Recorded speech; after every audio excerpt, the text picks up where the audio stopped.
This week, we have several clients who are really concerned about turning their board into ambassadors. And they realize that they themselves, as a small staff, don't have the relationships in the community that they need to really attract big donors. And their boards, which might be 8 people, might be 30 people, are the ones who really have the relationships. And they're really frustrated that their board doesn't seem to get that fundraising is one of their objectives.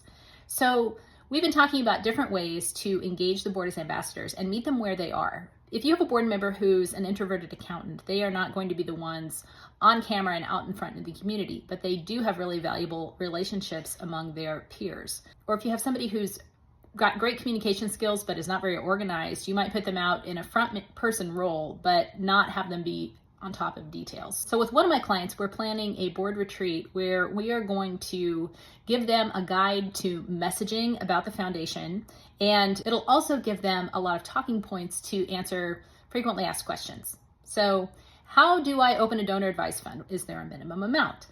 How do I establish an estate gift to the foundation? Can I change my wishes if I decide I want something different with my estate plan when it comes to charitable giving? When the board has these talking points written down, it'll be a lot easier for them to feel confident about giving the right answer, because what they don't want to do is give incorrect information. Another thing we're planning to do is to do an inventory of people's strengths. So a lot of you have probably been through 1,000 work style and personality tests, but when it does come to your board, they are not as up to speed as you are on all of these different tools.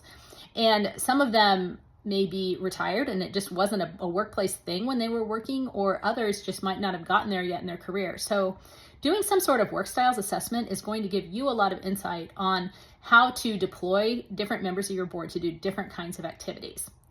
Then we're going to be looking at a big list of different ways that a board member can be engaged in being an ambassador. And so these will be simple things like making an introduction to their attorney and their accountant and their financial planner. And it might be more complicated things like making a testimonial video and putting it out there, or just giving us a photo and a quote.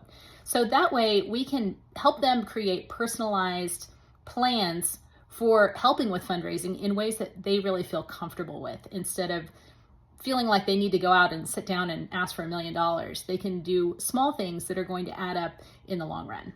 If you're a really small nonprofit, you might have a board that is more of a working board. So they are trying to get out a monthly newsletter or just trying to keep the ship afloat. And so thinking about being an ambassador that way, in a more strategic way, is going to help you get ahead faster rather than just having them all scurrying around trying to do little things.